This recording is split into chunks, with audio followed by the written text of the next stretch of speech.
All right, calling to order the City of Plymouth's Planning Commission meeting of June 19th, 2025 at about 6:45.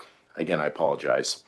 Members of the public not attending in person may submit written public comment prior to the meeting by emailing your comment to the planning clerk at dknight@cityofplymouth.org before 3:30 p.m. on the day of the meeting. Emailed public comments will be distributed to the commission and made part of the official record.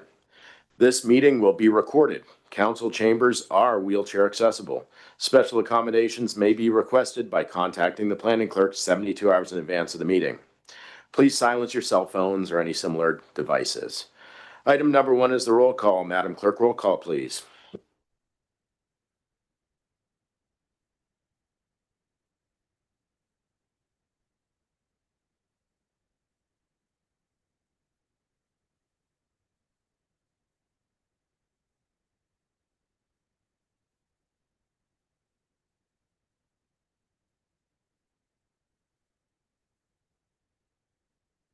We're suffering through brand new IT stuff too, and I apologize for that as well.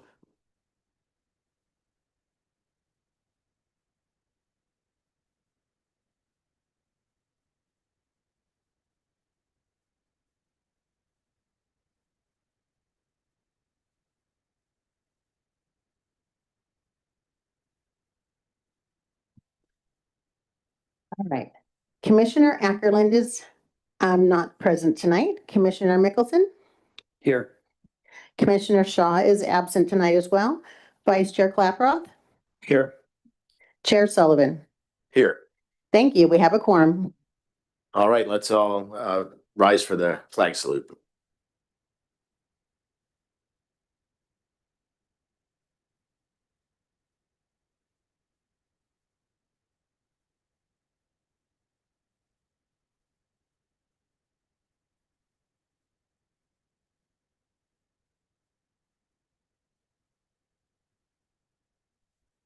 Item number 2 on the agenda is approval of the Planning Commission regular meeting minutes for June 19th, or regular meeting agenda for June 19th, 2025. Is there any public comment specifically on the agenda from anyone here at City Hall today?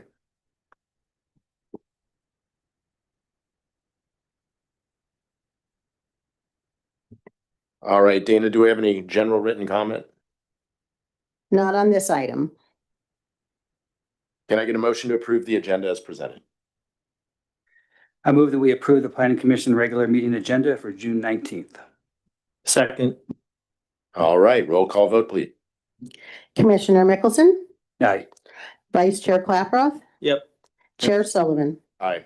Thank you. Motion passes. All right, on to number 3 is public comment. Under provisions of the Government Code, citizens wishing to address the commission for any matters not on the agenda may do so at this time by completing and submitting a speaker submittal form to the planning clerk or following the instructions noted on this agenda.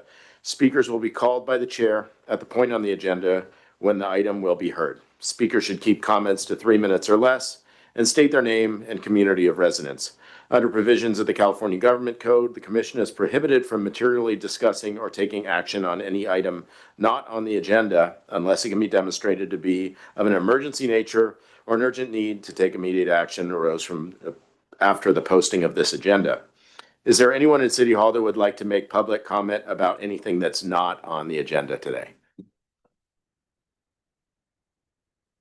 We're not that formal. Come on up. Come on up.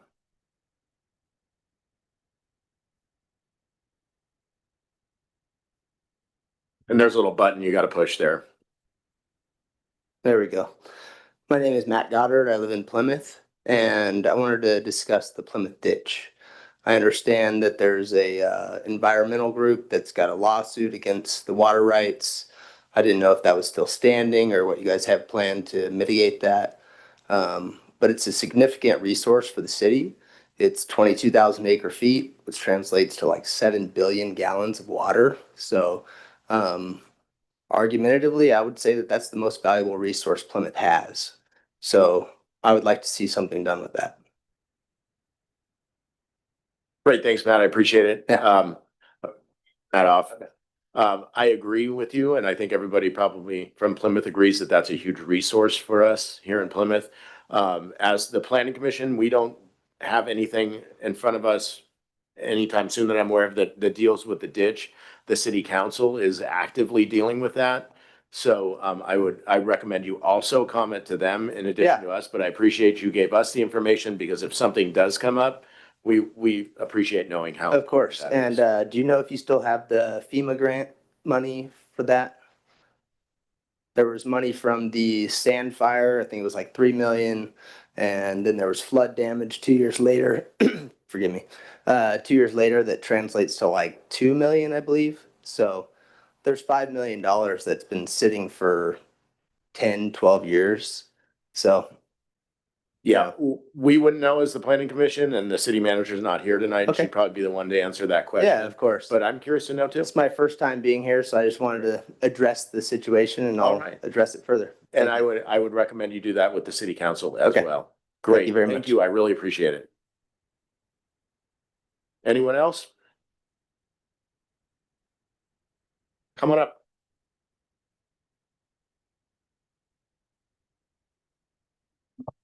Hi, my name is Kristen Renfrey. I live here in Plymouth. I love the fact that we have a walking path going in. I just wanted to know if there's going to be where the crosswalks are going to be because we'd love to have one over by the grocery store, the market, only because my in-laws come and stay here to hang out with my grandson and they love to walk and us too. So if we could make sure one goes in down by the grocery store, that I feel like that would be a big win for everybody. So is there a plan to do that? I'm assuming you mean Pokerville Market?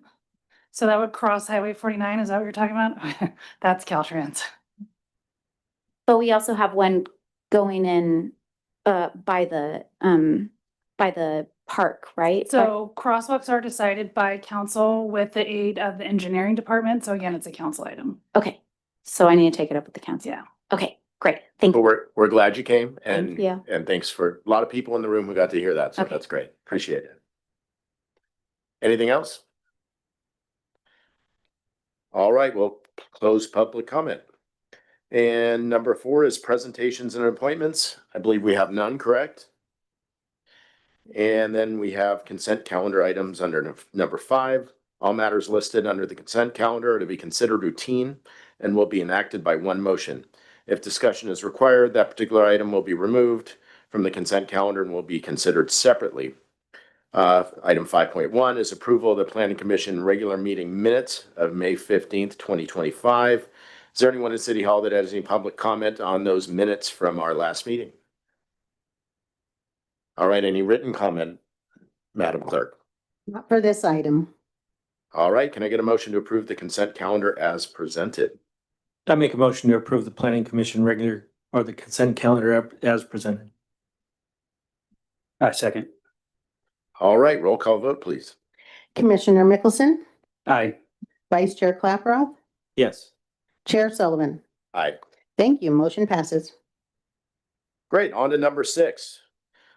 Public hearings. And number 6.1 is to adopt resolution 2025-07 of the Planning Commission of the City of Plymouth, recommending the City Council approve an amendment to the general plan land use map for the property located at 9130 Main Street, APN 010-040-002-000, PA number 25-05, and adopt resolution 2025-08 of the Planning Commission of the City of Plymouth, recommending the City Council adopt an ordinance rezoning the property located at 9130 Main Street from public institutional to standard residential, APN 010-040-002-000, PA number 2025-05.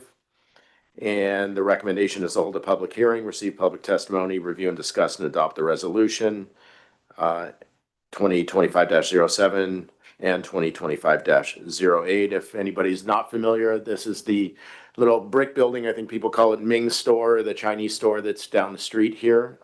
It recently changed hands, I believe, within the last couple of years. And I'm curious to hear about it. So let's open the public hearing. Erica?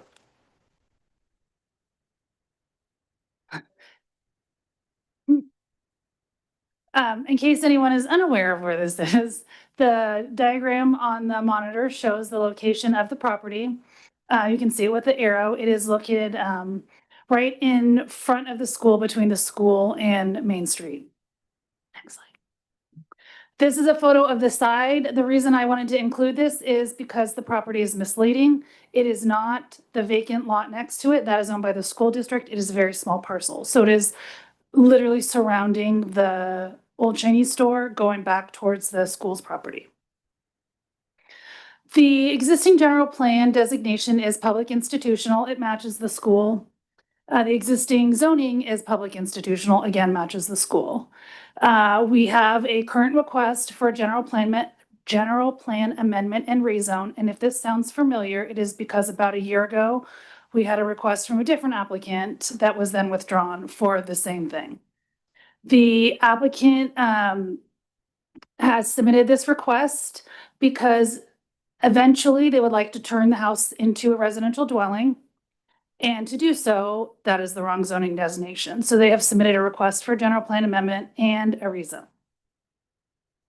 The general plan amendment is to allow for residential uses. So it will go to suburban residential, which is consistent with the surrounding area. Why this property was zoned public institutional, I can't tell you. It has been, or designated that, it has been designated that for quite a long time. Our records that we have available go back to 2001, and it shows it as that back then. My guess would be is that it was vacant and it's next to a public institutional, and so that is the designation that it got, but there's no way to be certain on that. The rezone request is to, again, change the zoning designation to allow for residential uses. So with the public institutional zoning designation, and that's where we find the allowed uses for the property, the allowed uses for that property can be quite intense. So you can have public gatherings, so you could hold events or weddings or whatever the case may be as a permitted use. So that could be done on the property. And there are some other conditional uses that could be allowed that are pretty significant and an intense use in that little area. The current property owner would like to turn that building into a house. And so to do so, the property would need to be rezoned. And so at this time, he's just asking for the rezone. I have no plans in front of me to modify the building, but he has indicated, and is probably true with the amount of work that would need to be done if it was used for, let's say, weddings or a dog kennel or any of the other permitted uses, you would have to modify the exterior of that building pretty significantly. So it is his request that he be allowed to use that as a residential dwelling. And it could require no exterior modifications. We just don't know at this time. But right now it's just a rezone request with the general plan amendment component, which will change the use of an existing building. Again, this is the front of the building, quite historic. It is not listed as a historic place, so there is not that designation for the property. It's not state listed or federally listed.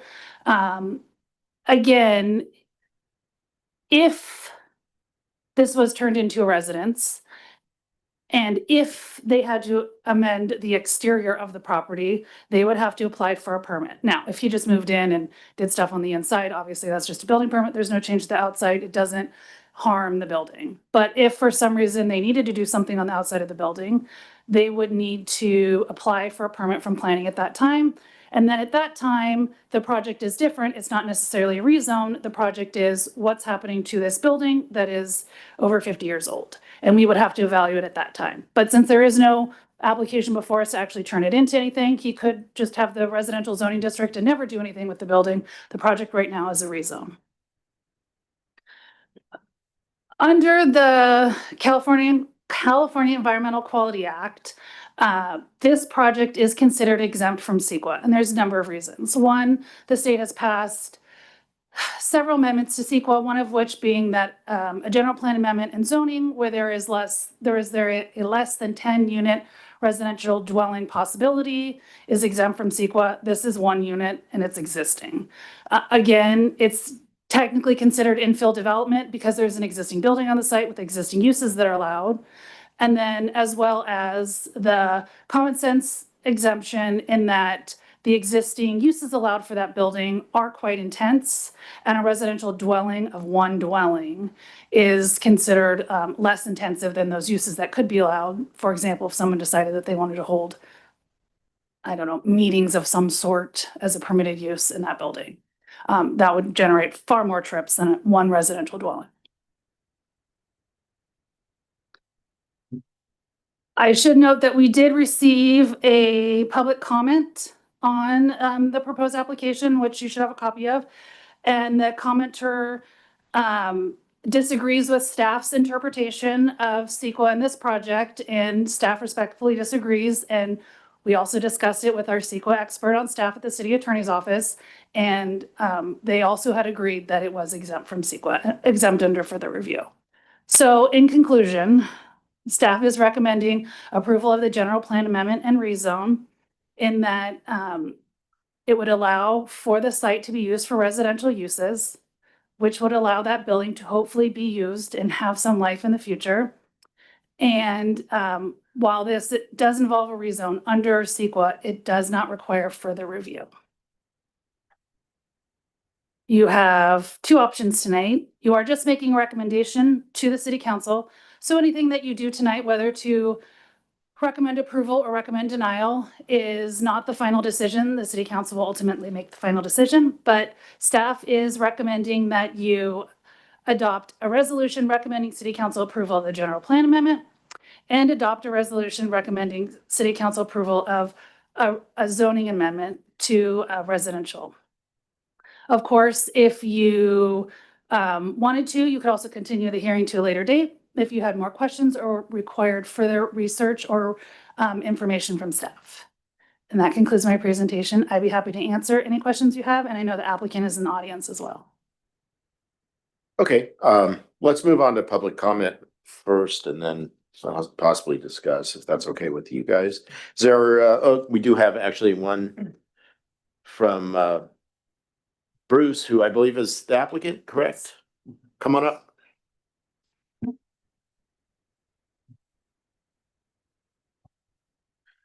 Chairman Sullivan, members of the commission, thank you for this opportunity to speak to you tonight. My name's Bruce Boer and I'm the property owner. But honestly, I'm not quite sure why I'm here tonight. You see, after 48 years of rehabbing and restoring condemned, abandoned, neglected, and otherwise endangered historic buildings, I came up here to retire. I've done enough of these difficult projects. I thought I had been too old for this. It was time to give it up. My grandfather worked at the Preston School of Industry. My grandparents are buried in Ione. I have an aunt and cousins in Jackson, other cousins in Ione, and still other cousins in Buena Vista. Like I said, I thought this would be a nice place to retire to. And like many other people, I had driven around and I had seen the Ming building and I said, gee, somebody ought to do something with that building.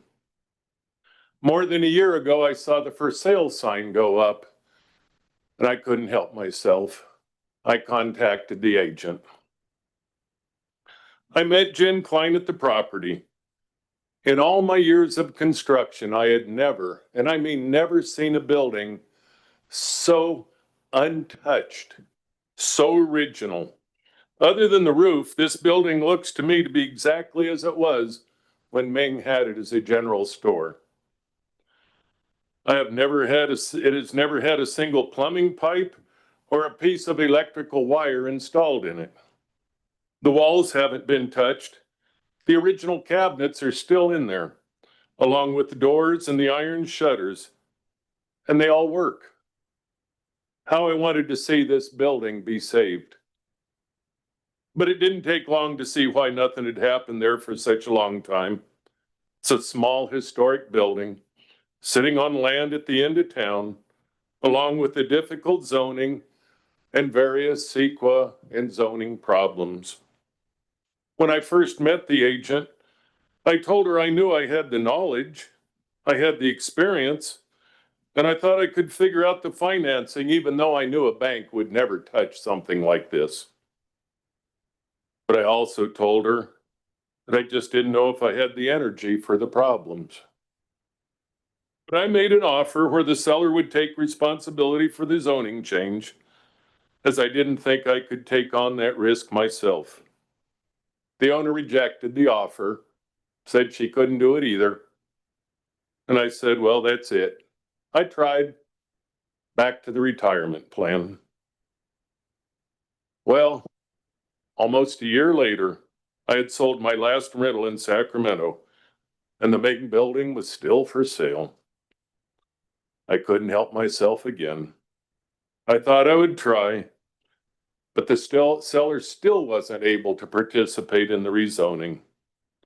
So I decided to take another chance. Dumb, I guess. I've since learned that the property had been listed for 575 days. She had received over 100 inquiries, but fewer than 20 people were interested once they found out the details and the problems. 2 people did enter into escrow, but they dropped out for various reasons. The seller lowered the price, but still nothing. Finally, I ended up making an as-is offer. See what I could do. I really want to see this building brought back to as close to original as I can. That is my motivation for this project. And the only way I can figure out how to make that happen is to get it rezoned to residential, like the buildings across the street from it and the buildings on this side of town from it. Residential requires the least amount of changes to the building, unlike commercial. As staff mentioned, the allowed commercial zones have high impact. That means seismic, that means retrofit, that means ADA, that means lighting, that means ventilation. This thing's only 800 square feet. Nobody's going to hold a wedding reception there. Residential has the best chance of success for this project. I think it's a tribute to this community that the building is still in such good condition. I assure you, if this building were in Sacramento, it would have been burned or vandalized or graffitied or looted or all the above. I know because I spent my career in Sacramento trying to save our historic buildings. During that time, besides doing the restorations, I served 4 years on the Sacramento Design Review and Design Board, and then another 4 years on the Sacramento Preservation Commission. While on the commission, it seemed like all we were doing was trying to play catch up. As soon as we would get the community take an interest in a historic building, it would burn. Vandalism was a constant problem. The owner of one small brick carriage house, the only part that remained after a once Grand Victorian, requested a demolition permit. The preservation community tried and tried to get it saved. Someone ended up running into it, knocked it over, and it ended up in a pile of brick. And then somebody stole the brick. The phrase I often heard during my time in Sacramento was, gee, somebody should do something. Seems to me we're always looking for someone. And that someone was often me. Why couldn't I have stayed with my retirement plan and just let somebody else do this one? Like I said, kind of dumb, I guess. Thank you again for the chance to come before you tonight. And I ask that you grant the rezone. With your help, I think this can be an asset to the city of Plymouth. And I'd be happy to answer any questions.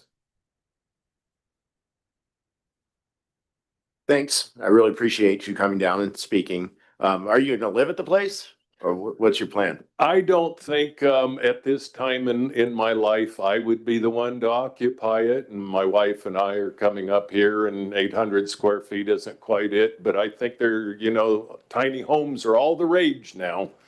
And I think there'll be somebody who wants to be in one of the oldest standing buildings from the gold rush era. And your plan is to just renovate the inside and keep the outside pretty much intact as far as what you see today? The absolute least needed to make it habitable on the inside. keeping the walls, keeping Ming's original shelving, keeping the exposed beams. It's a magnificent building. The one thing that will probably be coming before the board eventually will be, you noticed in the front of the building, it's just blank.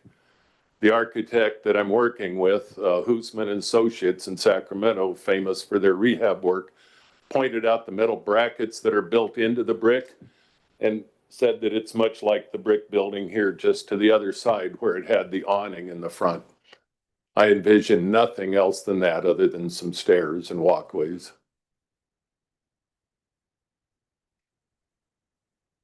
Great, thank you. Thank you. All right, is there anyone else in City Hall that would like to make a public comment on this item?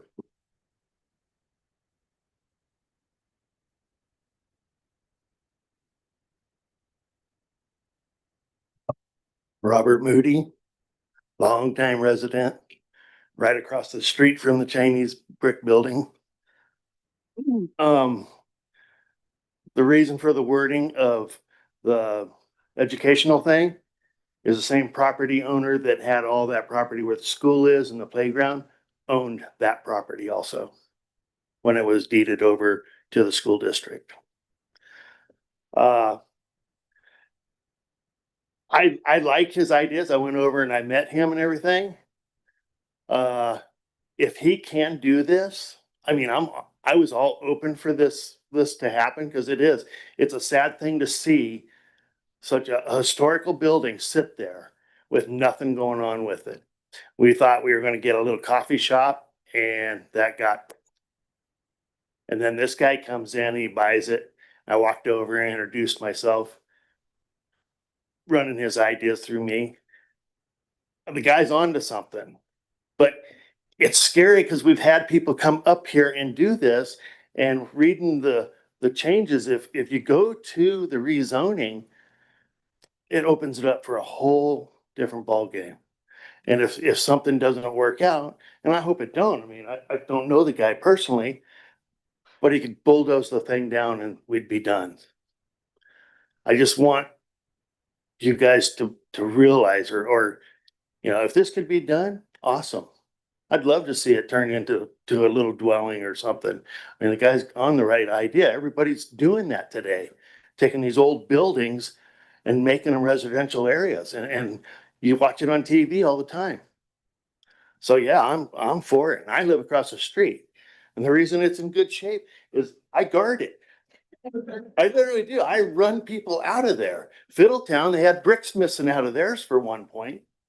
So yeah, I mean, I'm part of that community down there. So thank you. Great, thank you. Anybody else?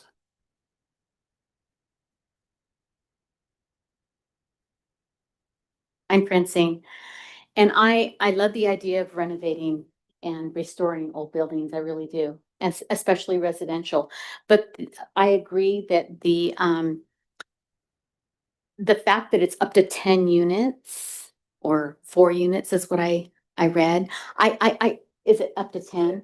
I get a little concerned that we run into a brick wall and oh, this isn't going to work. It's going to be better if we just plow this down and rebuild this. And I have a huge concern for that because our vision for our little town is charming. We have a great historic little town of Plymouth.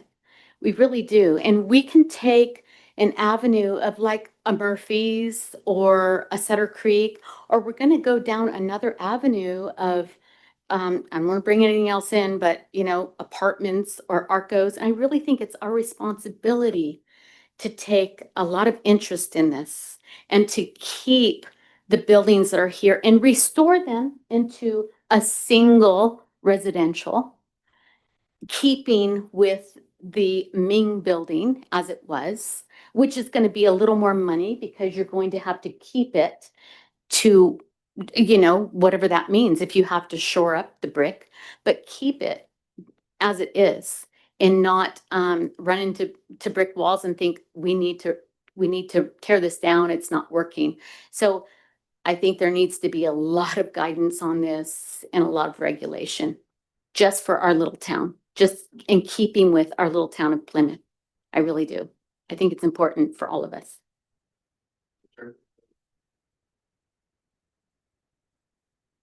Thank you. I appreciate it.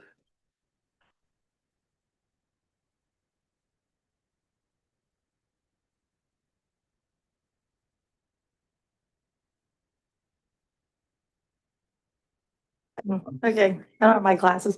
My name's Elizabeth Swanson. I'm a business owner on Main Street and a longtime resident in Plymouth. Anyway, my husband's an architect and my concern is the rezoning without having any kind of plan and I think what Francine was talking about. I would love to see any kind of progress, frankly, in Plymouth on Main Street. However, I do think it's really important that when you rezone something, that we know what are your limitations. So from what I'm hearing is it can get rezoned, but we have no idea what the plan is on what's going to be implemented. Is that correct? We have what he told us.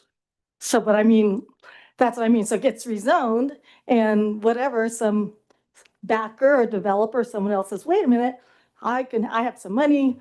You can get up to 10 units. Let's do that instead. Now that it's rezoned, wouldn't that be possible? I think it'd be helpful if I interrupt here. The Okay. 10 units is a CEQA tool. Okay. So that's one of the reasons why it's exempt from CEQA. A rezone can just be a rezone, and you look at the potential of impacts from, let's say, a trip standpoint, or if I rezoned a property and it was agriculture, what are the impacts when I rezone that? In this case, with one building, they're allowed one residential dwelling. The impact in terms of water and traffic trips and biological resources, there's really no impact there. I think where we're also missing is that if he touches the outside of that building, he needs planning approval, he has to get a permit. Okay. So in many cases, people will seek a rezone first because to prepare plans, to hire a historic architect, they are very expensive. To do the work that you need to do, if he has to do anything on the outside and we have to do CEQA work, very expensive again.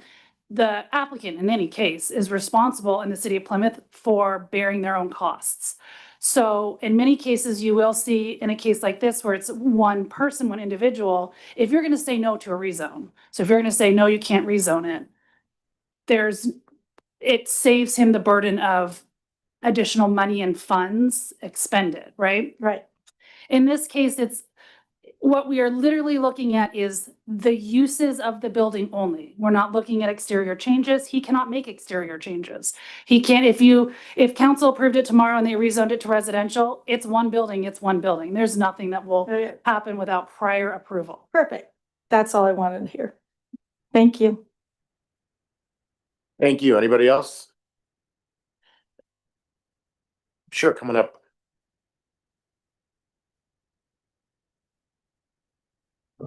I don't know if this is something we can actually put concretely, but the fact that it is next to the school and it is a rental, I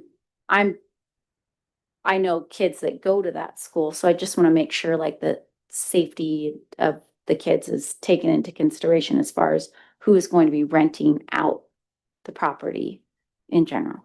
That is not, the state of California removes our ability to say who can rent and who can buy. Okay. Yeah. All right. Thank you.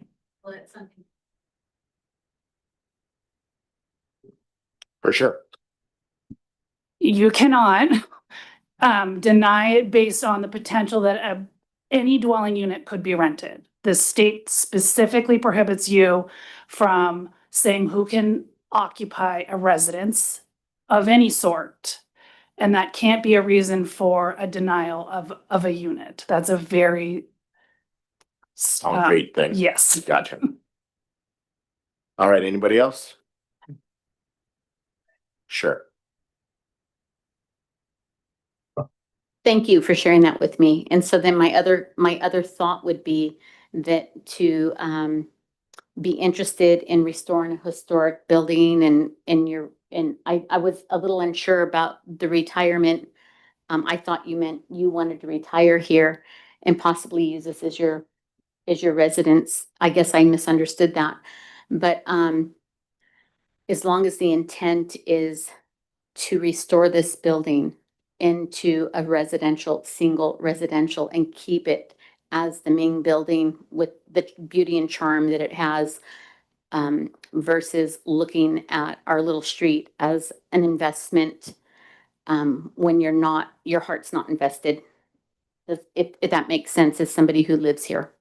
I think that, the residents in Plymouth, are important as far as, what our street develops into. Understood. All right. Any other comments? Yeah.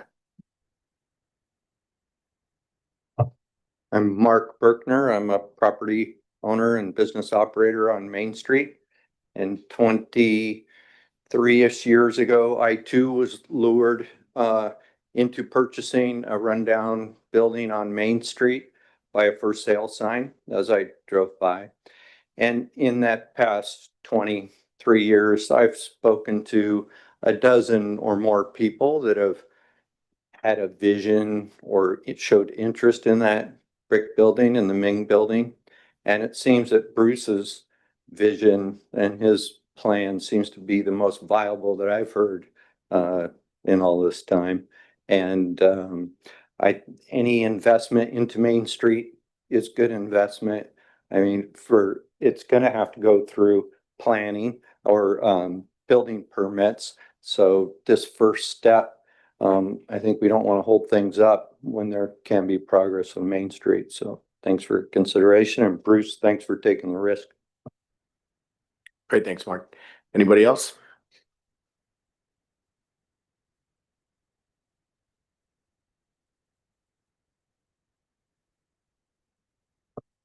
Rosemary Marino Moody. I also live across the street from the building. I'm really happy that something's going to happen with it, and I'm for the single residence over there. My only concern is rezoning it without a design in to kind of lock them into doing that. My concern is you rezone it, what's to stop it being torn down in a year or two? That's my concern.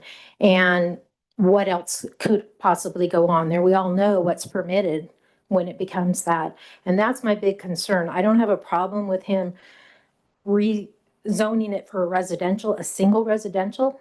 I think that would be great. And it would fit into our neighborhood well, but other things would not fit into the neighborhood well under that zoning. And so that's my only concern. Is there any guarantee that that building is going to remain regardless? That's what I'm asking. So I think we're hung up on the rezone. The rezone is a tool just for the use. It has nothing to do with the outside of the building.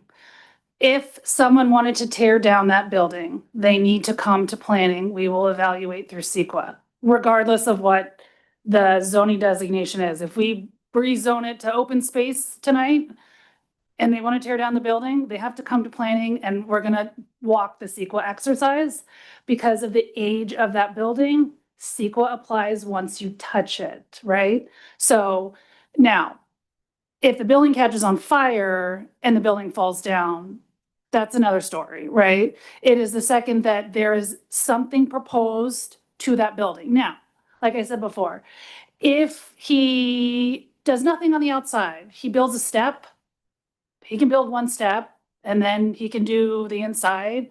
And obviously there's no change to the outside of the building, just needs a building permit. But the second you touch the outside, whatever the case may be, planning gets involved. So is that in the historic overlay and everything that requires design review? He is not in the historic overlay now, and he's not proposing to be in the historic overlay. There's too much of a gap between the historic overlay and his property is technically outside of the downtown. I know there is some confusion on certain things within the code, but he can't touch the outside until he comes to planning, again, because of the age of that structure. CEQA then applies. That's where whatever anyone is doing gets caught up in that exercise. But like I said, it's hard to say. He might not do anything on the outside of the building. The building looks the same. There's no change, right? It's the second he changes the look. Gotcha. And how big is that lot relative to the building? Do you know? The lot is, we have had so many calls on this property for what people might like to have done to this property. I have had karate studios. I have had wedding receptions. I have had art galleries. I have had coffee shops. I have had ice cream shops. Anything that someone was trying to do, because of the size of that lot, it is, I can't remember off the top of my head. I think it's like 9,000 square feet. It's very small. I know I wrote it down. 8,712 square feet. Because of that, and with any setbacks for any zoning district, it's literally that building. And what would have happened with many of those other ones would be a parking lot surrounding it, right? Because you have to park commercial, you have to park a wedding reception, you have to park a karate studio. And so it would have been a parking lot around a building. And so staff is committed to protecting this building. It's a wonderful resource for the community. We don't not want to protect it. I want to see it have new life. The longer a building sits vacant, the greater the chance you have that something will happen to the integrity of that building and it will not be viable anymore. And it's been vacant for a long time. Now there is a new roof, but still with nobody there, there's water in the basement. There's other issues that can come into play where we might lose our resource. And so as part of this, even with all the requests I had gotten, residential is the least impactful because again, karate studio comes in, I'm gonna have a big HVAC unit and I'm gonna have ADA ramps and I'm gonna have a parking lot. You're starting to impact the resource. Great. All right. Well, first of all, I wanted to say I appreciate and thank the applicant for wanting to put money and time and sweat into a historic building. That's something I would like to see as well. The only question I have is procedurally wise, and I know you said that it's exempt from CEQA unless there's some changes to the front of the building. So as an awning would be a change to the front of the building.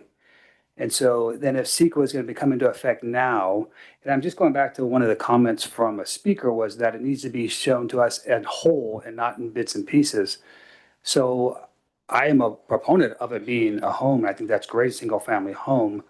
I just feel like if to put an awning, which is a fairly simple addition to that building is going to invoke CEQA, then maybe we should be doing that first instead of kind of piecemealing it together. So the application before you is a rezone. It's a rezone to eventually allow that unit to be a house. I have no application. This is the first I've heard about an awning, but regardless, the action is a rezone, and a rezone is not tied to the actual construction of a building. In this case, there is a building there. So we have an infill exemption. It's surrounded by uses. The residential use technically is a less intensive use than what is currently allowed there because public institutional allows for a greater variety of things, more intensive. If he was to do anything on the outside, it has to go through the review process in the sense of CEQA could be required. We're going to review it under that. He would have to have an architect design whatever it is he wants to do. I mean, this is all supposition because right now the action is just a rezone and you can just rezone a property. Even if you didn't know who a tenant was, you can still rezone a property, right? If, let's say he decide, again, there's two things that could happen. One is he doesn't do anything to the outside and then he doesn't need planning because he's not changing the resource. The second is if he wanted to do anything on the outside, pretend he wanted to put a window and a sidewall. That has to be reviewed because it's changing a resource that is over 50 years old. So under CEQA, we're going to review it. Now, it may not require further CEQA review because we're going to have an expert tell us. I am not a historic architect. I am not the expert. So someone who is qualified will evaluate the proposed modification, okay, and give us their opinion on whether or not it damages the resource or has no impact, okay? So if he proposed something where, or anyone, right? Because anyone could propose anything on this building. So pretend it stays public institutional and someone says, I do want to turn it into a wedding venue. And off the back, I'm going to add, I don't know, another like 600 square feet and add some windows on the side, the qualified person is going to say, does that damage the resource? And if it damages the resource, then it's evaluated under CEQA, right? So there would be some sort of an impact. And at that point, you and the city council would likely have to decide on whether or not you wanted to allow that impact. And again, in public hearing, everyone knows about it, but that is guessing into the future of which we cannot do. The action before you is just a rezone. The building could stay as is. It doesn't necessarily have to change. Yeah, and I guess my only concern is to rezone it to residential and then potentially having the CEQA come into place by whatever small improvements. That as far as the applicant, just trying to save, him time and money. I almost would rather know that that was going to be approved, at least these minor ones. But if what you're saying it's specific to whatever the improvements are, and then CEQA would come into play, then I can understand that. But if it's just CEQA is going to come in no matter what beforehand instead of afterwards, I don't know if that makes sense, but I'm just trying to smooth the whole process instead of kind of going along rezoning and have a bump in the road where CEQA is going to say it's going to be a negative impact and then it not being approved later. It seems like it's a kind of a bunch of circles. I do see what you're saying. I think in this case, the ultimate is if CEQA came back and said, what a terrible idea, right? The applicant can say, then I'm not going to do anything on the outside. I'm just going to leave it as is and I'll, put a little a unit in here and I'm not going to touch the outside.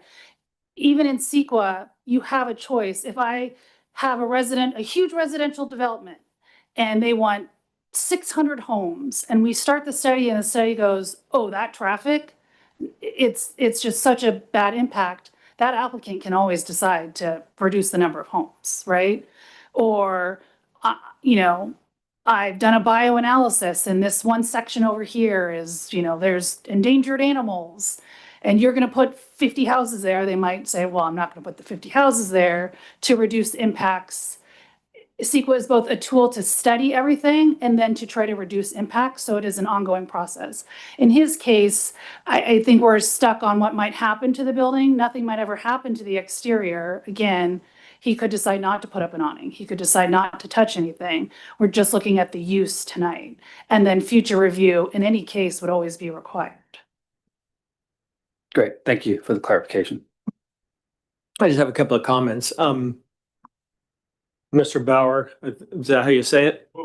Bauer. You're a great speaker, so you should speak for a living or in your retirement. I think a lot of people have said tonight, we want to protect, historic nature of Plymouth and the small town community. I think what Mr. Bauer has proposed, it does exactly that. Right, as we heard from Mr. Berkner, 23 years, probably more like 50 years, that building has sat there with nothing done, probably deteriorating by the day. As we all know, if you don't use something, it's going to deteriorate to the point nobody can use it and we'll have to tear it down. I don't think that's what anybody wants, right? And what our amazing planner has told us, right? If it's a relatively small lot, that's like a single family lot, right? 8,700 square feet. What else are you going to do on the lot? We've tried the business side for sounds like multiple people over decades and hasn't gotten there. So this sounds like the best viable option for what we're proposing, for what you're proposing that may actually work. Wonderful to see somebody in there. My slight concern is that you're bordered by, I think, school property. It sounds like school property. Not for us to decide. The school may not ever decide to do something on that. If they did, that would be just a little, it seems like you kind of this island then, zoning island, where it's residential in the middle of the school zoning. I don't know if that's a common zoning practice.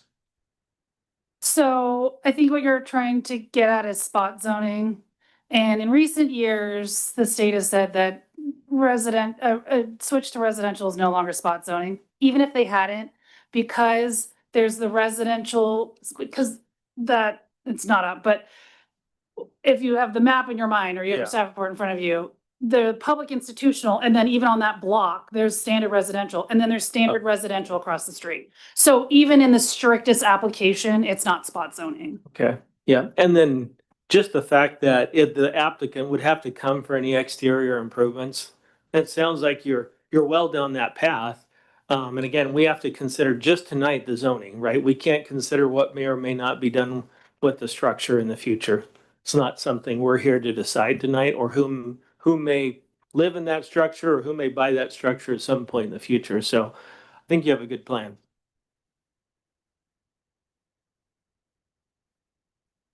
All right. Is that it?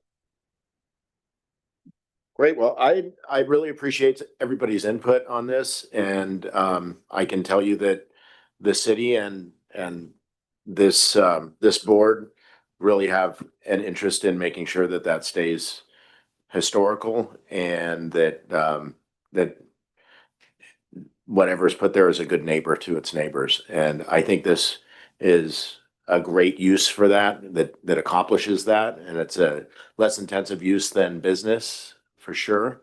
And it hopefully will preserve the structure for a long time. So I'd like to make a motion that we adopt a resolution recommending the city council approve a general plan amendment, and a resolution recommending the city council approve a zoning map amendment for 9130 Main Street with the draft ordinance included as Exhibit A. Do I have a second? Second. All right, roll call vote, please. Commissioner Mickelson, Aye. Vice Chair Clapper, Yes. Chair Sullivan. Yes. Thank you. Motion passes. All right, thanks again, everybody. We're looking forward to see what you do with it. All right, on to number 7, unfinished business. We have none. And number 8, new business. And 8.1 is the study session to discuss the status of the Arco gas station and car wash and allow the public to comment on the mitigated negative declaration. So the first thing we're going to do is have a staff report and get some questions answered. Then we'll move on to public comment. Okay, so go ahead, Erica. The Arco gas station was noticed maybe 45 days ago. And in that notice that allowed for a 30-day comment period on the mitigated negative declaration, we had noticed today as the date of public hearing where you are going to make a recommendation to city council. At the close of the comment period, we had received, and this was the second review. So at the close of the comment period, we had received many more comments than we had received the first time. And because of those comments, we decided to, or the applicant requested that it be removed from this meeting. And what I did not want to do is have people show up and then go, wait a minute, I thought we were having a meeting. Why are we not having a meeting? And also, if there was anyone who hadn't submitted written comments and had planned on making verbal comments instead on the MND, that they would have a chance to do so since we had already noticed it. I will say that every comment that we have received has gone to our consultant that is preparing the mitigated negative declaration. I've even received some after the close of the comment period, and some came in today. Those are all going to the CEQA consultant. So that is with the CEQA consultant right now. I don't know what the plan is. I don't know if it requires changes to the actual document. I don't know if we're just going to compile a responses to comment. So at this point, they are logged in as the public record. They are being reviewed by the experts, and we're determining what to do next. Now, any comment that was received will live in some fashion with the mitigated negative declaration. So that means if you submitted a comment to me and your comment was, I hate the look of the building is ugly, not really a CEQA comment, but it will be part of the public record. If you submitted a comment to me that said, I think there are burrowing owls or whatever the case may be that you had submitted, it will either get addressed within the document.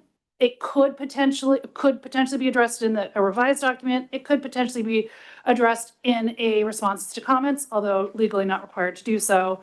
Or it could also just accompany the mitigated negative declaration on its maybe eventual path through to public hearing. But as of right now, the applicant requested that the item be pulled. We obviously need more time to decide how best to address the comments we've received.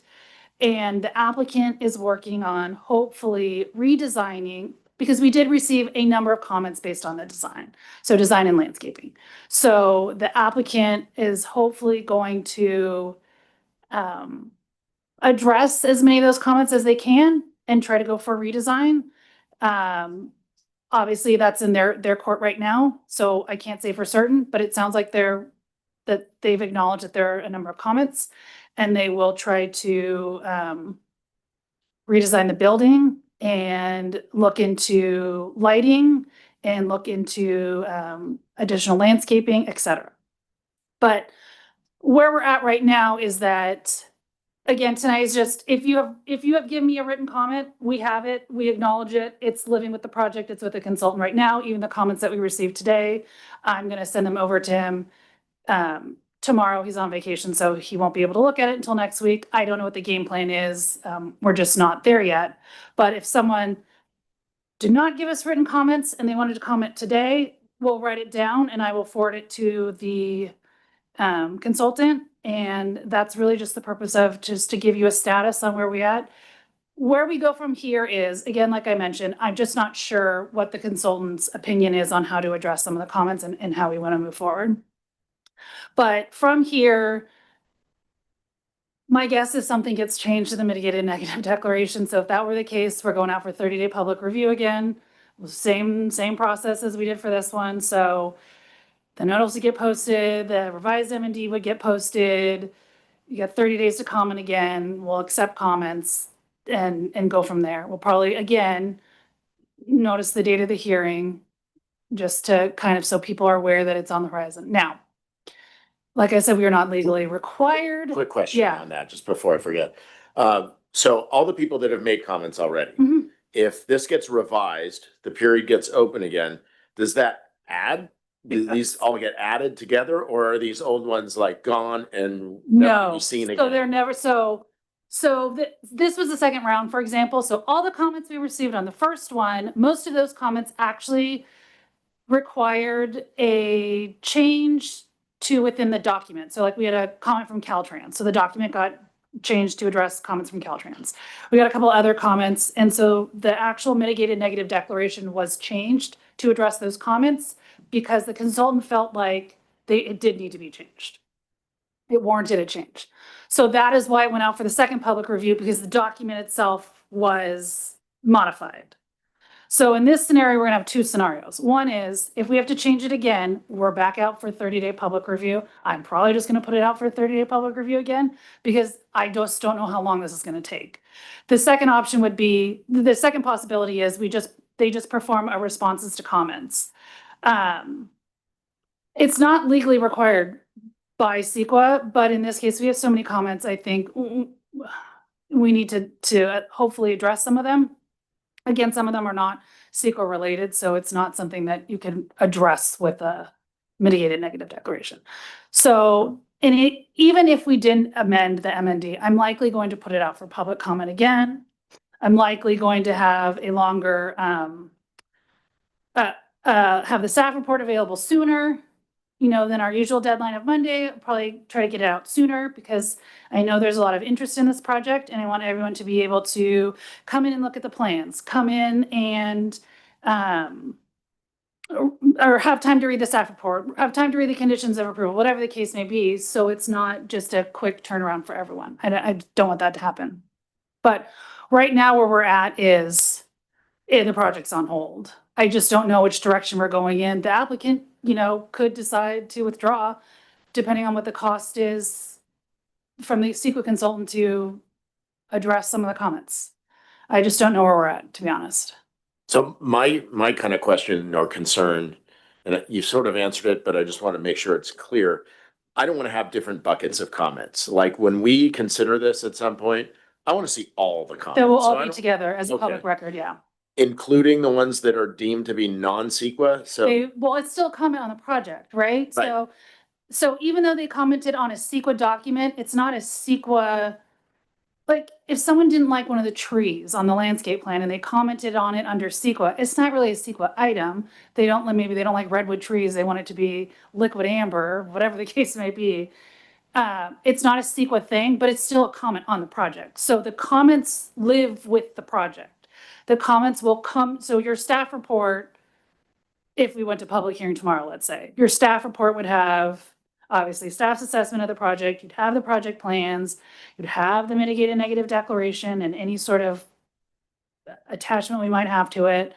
And then you would have all the public comments received. We might get comments, let's say we had no like we put out the mitigated negative declaration again, and I get no comments. And then once people see the plans, they give me lots of comments. That's with the public record. You will all get a copy of that. Again, this is why I'm trying to allow for more time. Now, I don't have revised plans, but any project plan is public record.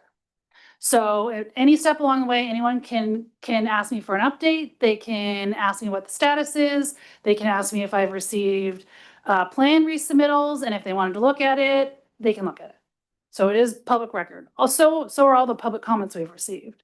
So I don't want people thinking that they don't get to see it until we're done. You can see it along the way. And along the way, even if it's not due for hearing yet, I know you give us updates at the planning commission meetings on ongoing projects, so we'd hear about it then as well, and the public would be made aware that something may have come in that they might want to look at, correct? If we were getting, if I felt like we were in a place where I could like really speak to like what the status of the project is, I will mention it in a public hearing. But again, everyone has my phone number. They have my email address. You can always, oh, I should mention, I did take the project over from Magda since I'm here more often. And I think I'm more aware of the city and I think what everyone wants. So I did take it over from Magda. So if you ever have a question, if you ever want to know the status, if you ever want to know if we've received plans, if you just want to check in on the project, if you have a random thought that you would like to share with me, feel free to always reach out and we'll talk about it. Or if you wanted to make a public comment or whatever the case may be, we'll work it out from there. So I know people do have Magda's email address written down. Just for the people out in YouTube land, do you mind just saying what your email address is so people? I was going to see if it's in here just to make it easier, but it's not. My email is efraser@fourleafinc.com. You can also email if that's too complicated, because I know everyone always puts a Z for the S. It's an S, not a Z. You can also email Dana and she'll give you my email and my phone number. And you can also call City Hall and they'll get a hold of me for you if you want to call. Sounds good. I can even take a letter in the mail. It doesn't matter. I'll find you somehow. If you comment, we can still talk. Perfect. And one last thing real quick, those comments that come in, which ones are required to be responded to, or do you respond to all? So you are not required to actually respond to comments received on a mitigated negative declaration. It is not required. The consultant, however, though, feels that something should be done based on my conversation with him. And I feel like just based on where we're at with this right now, that is the appropriate method. That will be a cost to the applicant. That is where they're going to have to decide what they want to do to move forward. Okay, so everything's going to get at least we received it and we're reviewing it. Everything, I believe Magda had responded to all the people that had commented saying I received your email, and then she forwarded it to me. It's in the it's in our public record. Dana, I think, was on most of the emails too. Dana acknowledged receipt. I know, again, I think we received 3 today, 4. We received 4 today, so obviously they're new. So I'm going to send those to the consultant as well. So he has those. Great. I just wanted to thank you for trying to get the staff report and the comments to us earlier so we have a chance to read them. I think speaking for the commission, we all appreciate public comments are very important to us. And I would really like to be able to read them and really understand them before we meet and talk about things. So thank you very much. Are we taking public comment tonight? So again, because we had noticed it, and I don't know if anyone didn't want to put it in writing and wanted to give a verbal comment.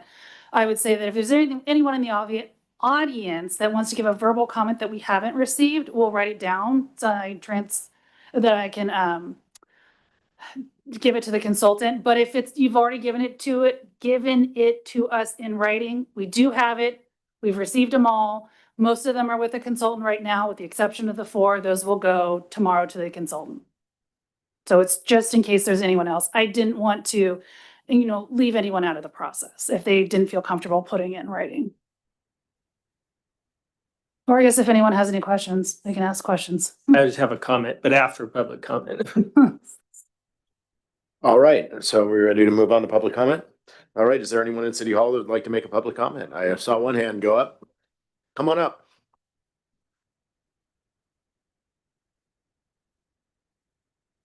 I am Todd Ramos. I live in Plymouth. The question is to you, Erica. The way it sounds like you're talking like everything's a done deal and we're just going over design review.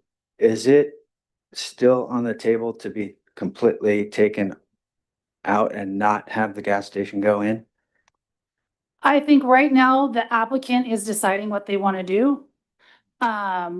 They still have an application with us, so I have to process it accordingly.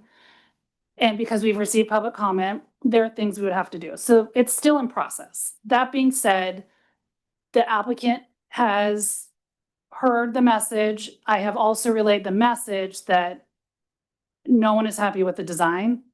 So that is what they're working on right now. Now, I am not in charge of anyone's project. They could take a year to redesign. They could decide to not move forward if the cost is too high. They could just decide to withdraw. I just don't know at this point. We're not anywhere. Right now, though, I still have an active project. And just to add to that, that one thing they're asking for is a zoning change. Putting a gas station there right now is not allowed under the current zoning. So this body and the city council would have to approve a zoning change prior to anything happening. They're just trying to present something that says, hey, this is what we want to do. Is this what the city wants? Is this good for business and good for the town and good for them as a business owner altogether? And is that worth doing a zoning change? So that's where it kind of is right now. Is that This is unlike our Chinese store where it's one person. Will they make a change? Won't they make a change? The rezone would save him a lot of money.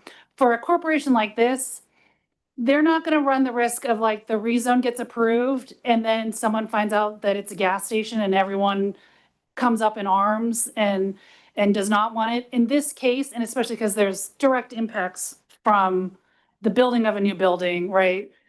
In this case, it makes more sense for the applicant to combine everything together and see how it goes. In this project, it does require a rezone and general plan amendment component to allow the gas station and the car wash. So they have a pending lot line adjustment because we have Fig Barn and the old Sierra Trading Post. There's a pending lot line adjustment that's just based on if this gets approved or not. And what it does is the front would remain our downtown zoning designation, and then the back would be is the rezone. And because it's a rezone, because it's a general plan amendment, the planning commission is only going to make a recommendation. It goes to city council for this project. Same as 9130 Main. But we're still at I just don't know where we're at with this project.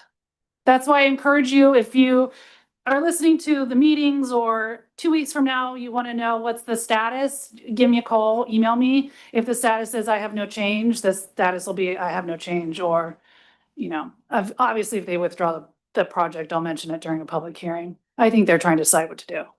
And correct me if I'm wrong too, because I've had a bunch of questions on this, so put it out there. People have asked about the Sierra Trading Post. Hey, there's a gas station there already. Why does it matter? That gas station was there before all this zoning took place. Yeah. So it's what's called a prior non-conforming use. So it gets to stay in its current footprint and its current size and its current use because it was there first. Kind of. So that's why that's there. But to build a bigger gas station on that lot or build a new one down the road, which is what they're talking about doing, that would take a zoning change for them to be able to do that. And Correct? is there a zoning change meeting coming up soon, or is it just? Wait. Nothing. So for us to get to the next step, in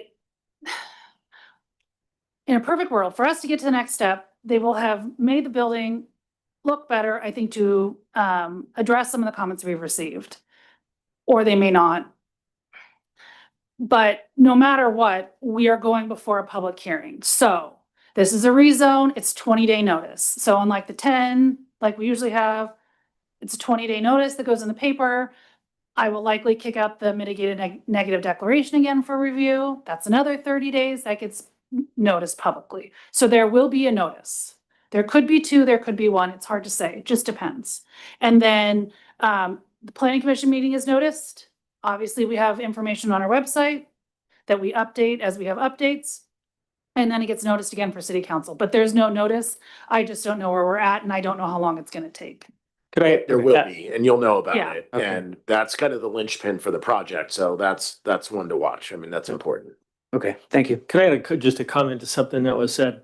And that's why, well, the original plan, when they brought this, when the rezone, like the trading post, I think part of that plan was to remove the existing gas tanks and stations and keep the building. So I just, whatever they bring back, just read carefully, because the developer, the applicant will tell you what their intent is, and I believe that's part of the approval, right? Is that Again, because it wasn't my project, I'm not 1000% sure on this, but I do believe that the Sierra Trading Post actually has to remove those gas tanks on order of Right. date. So that's one thing. And then the gas station car wash is another. The reason the Sierra Trading Post is there is likely in 2014, we had, with the general plan in 2009, and then with the zoning ordinance overhaul in 2014, we rezoned a lot of properties and we redesignated them and we changed significantly in 2014 what was allowed under different zoning designations. Sierra Trading Post was prior to both the general plan and the zoning ordinance. They are legal non-conforming, they can remain. and I just say that just to, when it does come back, because we don't know if it will, it may not ever come back. Yeah. But if it does, just read through all the documents, because there's great information on what they're proposing to do. So if we approve something, it would be based upon what they bring forth to us. Yeah. Right, so that proposal was to change the the trading post, so it wouldn't be a gas station. I think the building would stay and maybe they would update it, that, I don't know, but. It's hard with the Sierra Trading Post, because we don't want it to be a nuisance. So, they agreed to it. One of our conditions was gonna be they have to they're gonna have to figure that out. But the tanks have to get removed and I don't want it to be a nuisance. Exactly, yeah, so just, So that's something staff is trying to work out to make sure that I don't have a dilapidated building. Yeah, dilapidated prior non-conforming use next to the new gas station, basically, is what you're saying. Yeah. I mean, someone could move in and have like a retail store, but it needs a lot of work. For sure. Anybody Yeah, else? I like that idea.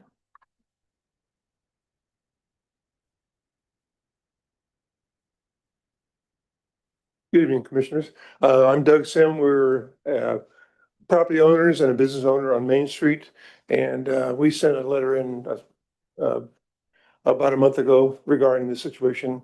We came tonight to elaborate on our letter, but sounds like maybe we're being a dead horse tonight. It sounds to me like there was a lot of information to process, by the way. Sounds like they're going to take another look at this whole thing and maybe review the current information that they've given us. Is that correct? Yes, I think with the number of comments that came in about the design, about lighting, there's a couple about landscaping. They acknowledged it and I encouraged them to really listen to them and really try to address it, right? It is on Highway 49. It is close to the downtown. This is a town with a very specific architecture on Main Street where we have simple buildings. We have clapboard siding. We have some metal, we have some brick. And I encourage them to keep that in mind in their redesign. Now, they could still not listen to me, but again, I don't know where we're headed on this one. Well, it sounds like you got a lot of comments about this whole situation. I keep hearing facade, and I totally agree. This facade, this convenience store should not look like it's on Watt Avenue. It should look like it's in Plymouth. The thing that I have not heard is, what I read is there's going to be a 4,600 square foot canopy over the pumps. Mm-hmm. That's huge. That's way out of scale for this, for what we're putting, where this service station is going to be. That's 6 pumps times 2. That's 12 cars they can fill at one time. That's a 4,600 square foot canopy over the top of those pumps. You'll be able to see that in the space station. I mean, it's way out of scale for this little lot. And I'm not sure anybody else has mentioned that to you. I'm mentioning it now. Would it be okay if we send more comments in the future? Because the one we sent was very brief. Would it be okay if we sent additional information? What I would say is that if you have comments on the MND itself, so specific to the MND, if you can give them to me as soon as possible, that is the easiest way to either have them looked at, right? So if you wait and give me comments in 6 months on the MND, it's hard to say what we would do at that point. If you have if you have comments on the MND, please send them to me as soon as you can, and I will of course give them to, even though we're outside of the window where we accepted comments, I'm gonna accept them. If you can give them to me, let's say by next Friday, that should give everyone time. Or if someone says, Erica, can I have a couple days to talk to me? We can try to work it out. If you have comments on the design, I think there are a number of comments at this point where with size, with scale, with design of the convenience store, with design of the car wash, with landscaping, there's a couple more. So I think there's enough for the applicant to really understand what everyone's talking about. Because the design will change, I would encourage you, once we have a revised design, if we do, to comment on that. And then review it, let us know what you think. It's hard right now because I know the building, I know it's going to change. Will there be another public comment Yes. come to the planning commission? There'll be a plan, there'll be 30 days or? There'll be a 30-day on the mitigated negative declaration. I'm almost positive. There will be, at a minimum, a notice period for the planning commission meeting in which you can provide comments and review the plans. And then again, you can comment at planning commission. And if for some reason you didn't comment at planning commission, you can always comment prior to city council. So you will have several opportunities in which to comment. And then of course, attending the meeting and attending 2 meetings if you want. I do encourage everyone to attend the planning commission meeting, because sometimes when we get to city council, if no one shows up at the planning commission and then there's a recommendation for approval, there is an opportunity at planning commission again, if there's enough comments and the planning commission wanted changes, that, there's an opportunity for the applicant then. Thank you for your candor. Appreciate it. Thank you, John. Thanks, Doug. Matt, you were gonna come up? Yeah.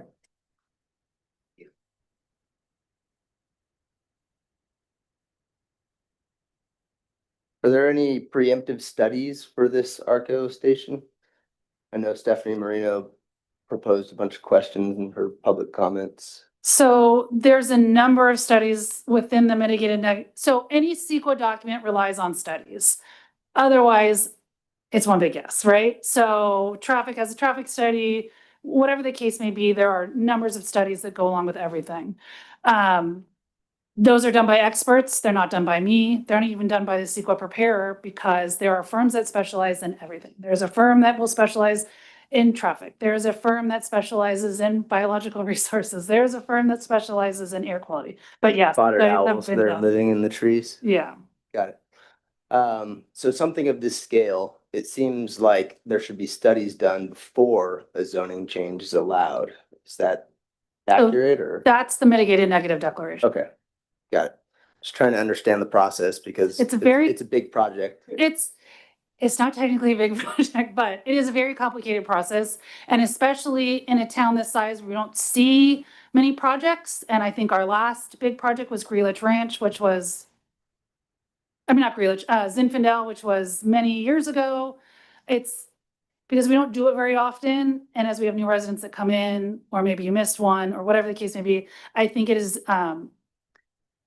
it's a lot to understand. And Right. I can for sure, understand that. And so if anyone has And questions on CEQA, they can also call me and we can talk about I'm CEQA. sure there's no rules about, putting the STP out of business, but basically that's what's gonna happen, right? I mean, you're gonna let ARCO come in and STP will cease to exist. It's just, Well, I believe In- Sierra Trading Post is going to cease to exist because the tanks have to come out, no matter what. So the state is requiring those tanks. I'm and almost can you positive. just put new tanks or? I don't know that they can. That's between them and the state, I think. And it's all the same property owner, correct? Yes. Yeah, it's all the same property owner, so it's kind of, So the property owner would have to do it, or would that be Robin and her husband's? depends on when Cost. their lease ends, or what the Okay. terms of their lease are. All right. So in any case, once a use is allowed, a use is just allowed. So if, if In-N-Out wanted to move into the building across the street, if restaurants are allowed, a restaurant is allowed, you can't do a specific use. Now, something like an In-N-Out, we're gonna talk about traffic impacts and circulation and how that would work, but a use is a use. And whether or not it puts someone out of business is really not within our purview. And I've been surprised over the years where I thought uses would put other uses out of business and they don't. It's a fickle thing, economics. So So it's really before hard to you said technically the brick building is not in downtown. It Is is there an not. invisible line? There Where is that line? there is a demarcation that was decided upon in 2014. And that map is available online. It's our zoning map. And it will show you the downtown area is designated in dark brown with a little overlay that's in dots. And it will show you everything that is within the downtown. And that was decided a long time ago. So just for while we're talking, is that like Star Building to STP or? Are you not It sure? is Sierra Trading Post all the way down to the edge of what you think of as downtown before those single family dwellings start. I believe it does, yeah. So in relation to the Star Building, which is to the right of the hotel, it goes further than that? Oh, yeah, it goes Okay. all the way down to the end, Right. till the residents start.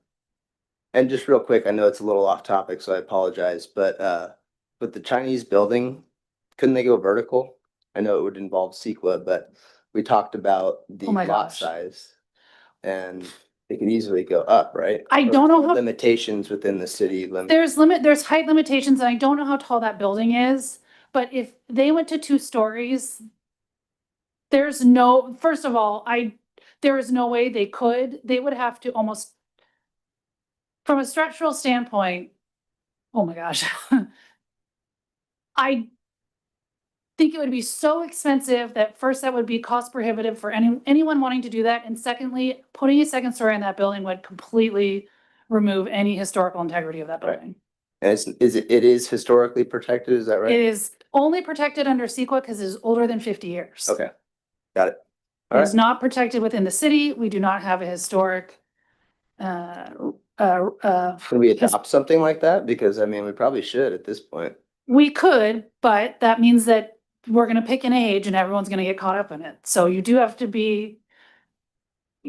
If that's something that we want to do, the planning commission can direct staff. We'd likely have to hire a consultant because that would require money and an inventory of all the historic properties in the city. And if your building is within whatever date that we choose, it doesn't matter if you're a house, a building, whatever the case may be, you will get caught up in whatever our requirements are for historic Right. resources. Well, we can start selling Plymouth ditch water. That'll help, that'll help with the money part. I promise you, that's a lot of water. I know. Look into it. Thank you, guys. Great, thank you. Mr. Chair. Oh, okay, after that. Sure, come on up.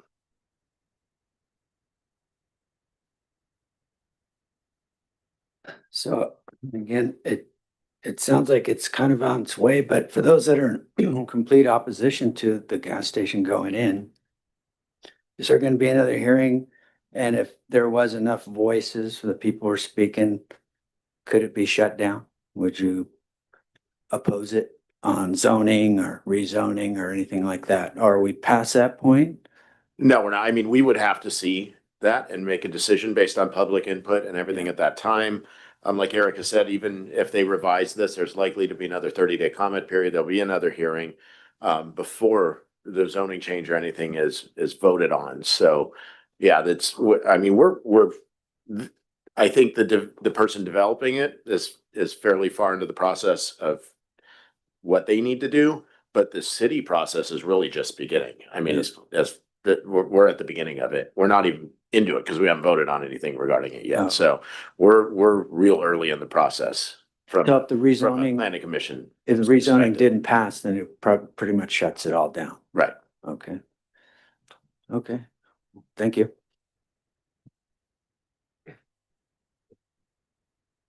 Thank you. I just wanted to clarify that we didn't get 4 public comments today. This week, since the posting of the agenda, we had 2 new comments from the Berkners, Tracy and Mark Berkner, and a new comment from Terry Sweet. The other comment from Stephanie Moreno today was a resubmission of something that she had submitted during the 30-day comment period. So those are what was sent out to the distribution list and will be made part of the permanent record. Great, thank you. So one thing I have a question about, so you said that if this is resubmitted, there may or may not be a 30-day. Can this board either recommend or entertain a motion to ensure that that happens? How about this? I will do a 30-day no matter what. Okay, you're on the record. We're gonna hold you to I it. promise. And again, the notice goes out, the notice gets published in the newspaper, the notice goes on our website on the planning page, and the mitigated negative declaration or whatever we have will get posted on the city's webpage. Okay? And then obviously the staff reports, when it's ready, gets posted. And if you want to come in and look at the project file, want to come and look at the plans, you can do so. That's obviously by the time we start rolling, we should have plans in anyway. So that's why I say you can always ask for a status. And if we have plans in, you can look at them. Great. Is that it? Just have a quick comment. I want to thank everybody who submitted written comments as well as spoke. There's some eloquent, great comments, like very well written. The Berkners, I just really enjoyed kind of the outline of what your intent was in writing that, providing pictures and examples. Like, I think that's exactly what, and it sounds like the applicant's taking that, right, and understanding what the community wants and deciding what they want to do with that, right? So that's why it's extremely important to be present at the meetings, to voice your voice, either voice or in writing. So thank you all who did. It's fantastic. Definitely. Thank you all very much. All right, I'm going to close public comment. Is there any other discussion from up here? All right, great. We're gonna close number 8 and move on to number 9, reports. Are there any commission reports? I don't have any reports as the chairperson. Planning director, have any updates on any of the other projects happening in town or anything you'd like to update us on? Nothing necessarily new. Everything is still in progress. So the hotel, Greelitz Ranch, our major projects are still in progress. CEQA is required. That is mostly what's taking most of the time. CEQA takes a long time to do. I will say that I have heard from several people recently complaints about our zoning ordinance. And upcoming, and again, this is a very good way to get involved. We will be holding a study session, most likely at this point in August, just based on everyone's availability, but in August to discuss both the use list for commercial and the downtown, which is a request of the planning commission. And now based on my interaction with a business owner, we also need to take a look at the sign ordinance because it is a little prohibitive, let's say. And so everyone is always welcome to attend the study session or just give us comments if they don't want to attend. But I encourage people to get involved because, especially in the commercial in the downtown, a use list and signs are very important and can hinder a business or hinder the downtown, let's say. So that should be coming up in August, hopefully. Great, stay tuned. All right. City staff, Dana, anything from you? It's not really a report, but I wanted to let everybody know about our 4th of July parade and the Veterans Park dedication at 8:30 in the morning. They're ribbon cutting on the 4th of July. And then in the evening, you can bring your own Safe and Sane fireworks and light them on the street. We have 3 food vendors and a ice cream, cowabunga ice cream truck. And some music in the park. So it should be a fun time. Great, thank you very much.